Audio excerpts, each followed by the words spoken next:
15-year-old Carly Gregg has recently become a widely recognized name across major news outlets in the United States. She is at the center of a shocking crime that has shaken a quiet town in Mississippi to its core. March 19th, 2024 marked a dark chapter in Mississippi's criminal history. In the community known as the second safest city in the state, an unimaginable crime shattered the peace, committed by a girl who had barely entered her teenage years. The victims, her own family. The tragedy left everyone grappling with a single haunting question: what could drive a young girl to commit such a devastating act against her own family?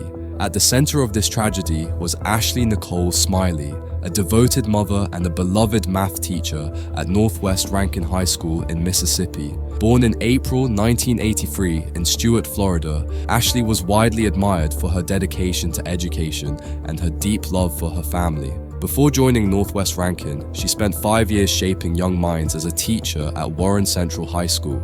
Ashley's dedication to her work earned her the prestigious title of Teacher of the Year in 2022, a testament to her commitment and excellence in education. Beyond her career, she was described as a loving mother who cherished reading and spending time with her family. Ashley lived with her husband, Heath Smiley, her 14-year-old daughter, Carly Gregg, and their 2 dogs, Wyatt and Finn, in a cozy home on Ashton Way. Heath, though not Carly's biological father, embraced the role with unwavering care and treated her as his own. Like many parents of teenagers, Ashley and Heath navigated the usual challenges, but their struggles intensified when they discovered Carly had a secret boyfriend and was engaging in troubling behaviors, such as using drugs. Despite these challenges, the couple believed they were doing their best to manage the situation and remained committed to supporting Carly in every way possible. Tragically, the situation spiraled out of control, culminating in the devastating events of March 19th, 2024, which shattered the Smiley family and rocked the entire community. While details about Heath Smiley's background are scarce, it is known that he worked as a physical therapist assistant and was deeply devoted to his family. Heath stood by Ashley through life's challenges, offering unwavering support and commitment to their shared life and parenting journey. Like Ashley, Heath believed they were facing typical teenage struggles and never imagined things would spiral so tragically out of control. To help Carly navigate this turbulent phase, she was undergoing therapy for anxiety and stress. However, additional stressors complicated the situation, including her biological father, Kevin Gregg. A former addict with a reputation for irresponsibility, Kevin had allegedly allowed Carly to drink beer at just 12 years old and had even fought Ashley in court for custody of her. After separating from Kevin, Ashley was so fearful of him that she kept a loaded firearm at home for protection. On March 19th, 2024, Ashley and Carly returned home from school shortly after 4 p.m. Tensions quickly escalated when Ashley discovered that Carly had been using drugs in vape pens. Determined to find evidence, Ashley began searching Carly's room, a decision that enraged her daughter. In a fit of rage, Carly grabbed the .357 Magnum that Ashley kept for protection and shot her mother 3 times. Shortly afterward, she took Ashley's phone and impersonated her in a text to Heath, asking, "When will you be home, dear?" Heath quickly replied, "I'll leave at 4:30, but I might be a little late." Acting with chilling calculation, Carly then removed the internal security camera from the house and concealed it inside the refrigerator. External surveillance footage showed Heath arriving home around 5 p.m., completely unaware of the horrors inside. He entered the yard as if everything was normal, but the moment he opened the kitchen door, he was met with 3 to 4 gunshots. Miraculously, Heath was only grazed by one of the bullets. Despite his injuries, he managed to disarm Carly and call 911 for help. Police officers arrived at the scene promptly, finding Heath injured and lying on the ground just outside the door. Meanwhile, Carly had fled the house by jumping over the backyard fence. A search for the teenager was launched immediately, and with the assistance of a Mississippi Highway Patrol helicopter, authorities quickly located her. Carly was arrested approximately 30 minutes later, not far from her home. The crime sent shockwaves through the local community, profoundly affecting those closest to the Smiley family. Carly Gregg had been regarded as a good student at Northwest Rankin High School, where her mother also taught. Until recently, she had no history of being a troubled teenager. However, she began to show signs of increasing conflict with her mother. As mentioned earlier, Carly had been undergoing therapy to address her anxiety and stress, but the issues seemed to escalate despite these efforts. Carly was prescribed strong medications for anxiety and depression, but continued to face significant challenges, particularly stemming from her strained relationship with her biological father.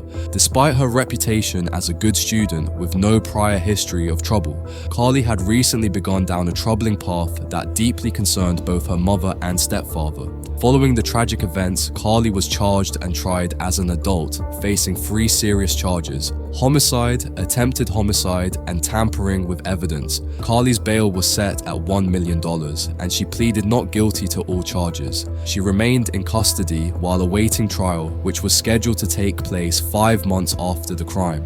During pre-trial negotiations, prosecutors offered Carly a plea deal that would have resulted in a 40-year prison sentence. However, both Carly and her defense team rejected the deal, choosing instead to proceed to trial. On September 16th, the trial began with opening statements. Prosecutors painted a picture of Carly Gregg living a double life in the months leading up to the tragic events. They argued that Ashley and Heath were unaware of the extent of Carly's secretive behavior, which included texting her boyfriend, using a disposable phone, using drugs before school, and hiding a number of secrets on social media. These revelations, the prosecutors contended, highlighted a calculated side to Carly's actions. Prosecutors argued that Carly's actions, both before and after the crime, demonstrated a deliberate intent to take the lives of her mother and stepfather without any mercy.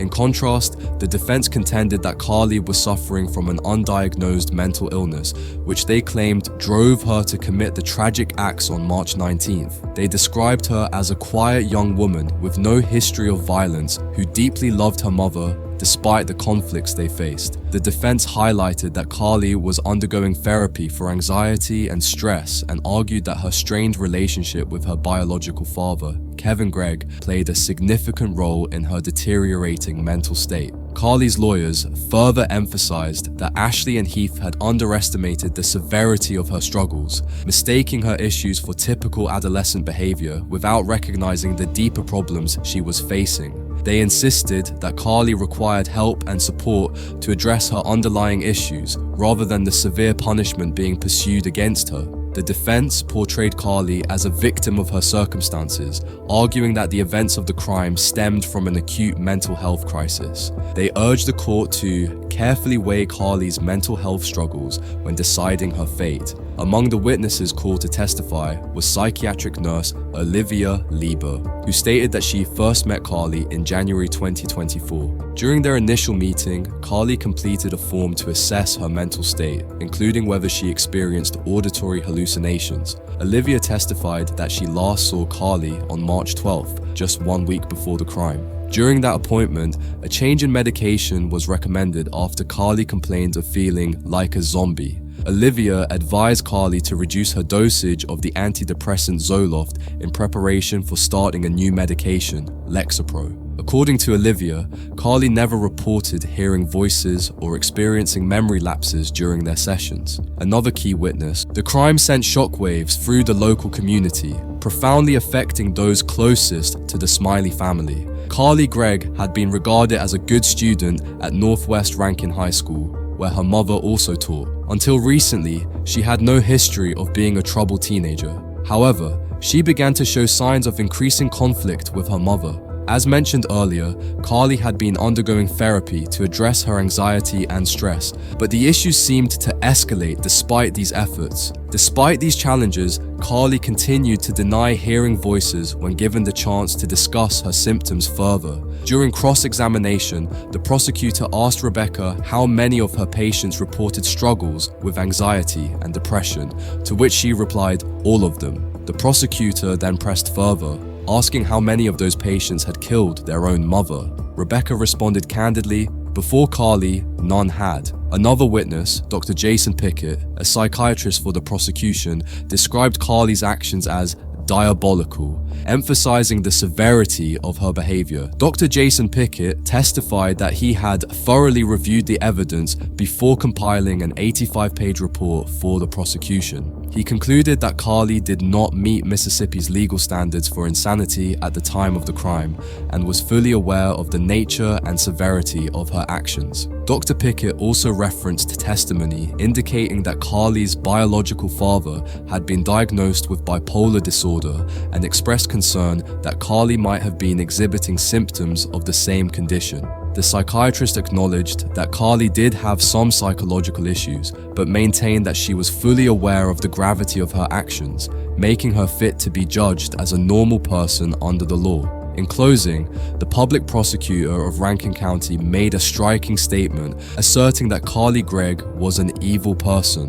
While admitting that such a statement was difficult to make, the prosecutor concluded by saying, "The truth is, sometimes evil comes in unusual packages." The jury was presented with disturbing evidence, including footage from an internal camera inside the house. The video showed Carly walking through the home with a gun tucked behind her back. Moments later, gunshots were heard. The footage then captured Carly returning to the kitchen, casually texting her stepfather and playing with her dogs as though nothing had happened. According to prosecutors, this occurred shortly after Carly had shot her mother in the face. When her stepfather Heath arrived home, Carly ambushed him and fired at him as well. "A gun went off in my face before the door was opened," Heath testified in court. Recalling the terrifying moment he arrived home, Heath described how the first shot blurred everything around him. He vividly remembered the struggle to disarm Carly, during which 2 more shots were fired. Despite the chaos and his injuries, Heath managed to wrestle the gun away from her, ending the immediate danger. At the conclusion of the trial, defense attorney Kevin Kemp made an emotional plea to the jury, arguing that Carly was not in control of her actions at the time of the crime. He urged the jurors to consider her mental state and deliver a verdict of not guilty by reason of insanity.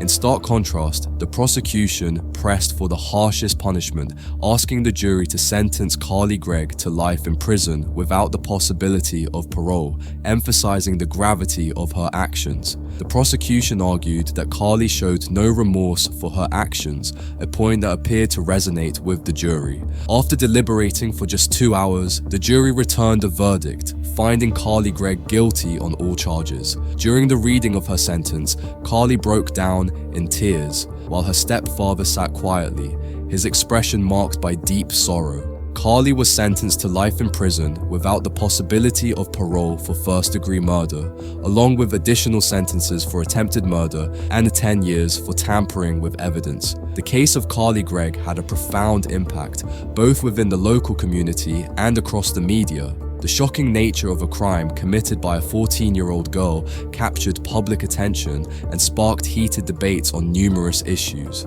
Many were left in disbelief and sorrow, struggling to comprehend how such a devastating tragedy could unfold in what seemed to be a peaceful and safe environment. In the wake of the tragedy, Northwest Rankin High School, where Ashley Smiley taught and Carly attended, offered psychological support to students and staff. Vigils and community events were held to honor Ashley's memory and provide support to the Smiley family. The media covered the case extensively, delving into its disturbing details and emotional complexities. Television programs, newspapers, and news websites analyzed the case from various angles, including adolescent mental health, family dynamics, and the debate surrounding criminal responsibility for minors. The case ignited widespread public debate about the urgent need for improved mental health resources for young people and the importance of identifying and addressing psychological issues early. It also intensified discussions about how the justice system should approach minors accused of serious crimes,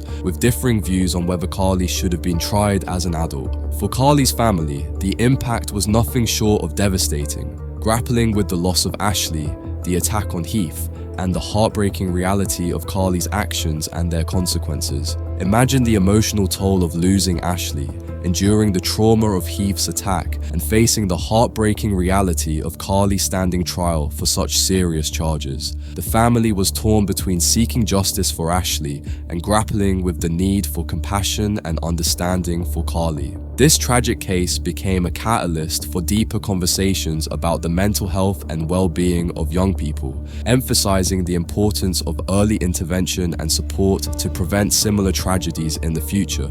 In the aftermath of the case, many communities and schools took a closer look at their mental health support systems, recognizing the urgent need for improvement. Efforts were made to re-evaluate existing programs and implement new measures aimed at better identifying and assisting at-risk youth in hopes of preventing similar tragedies in the future.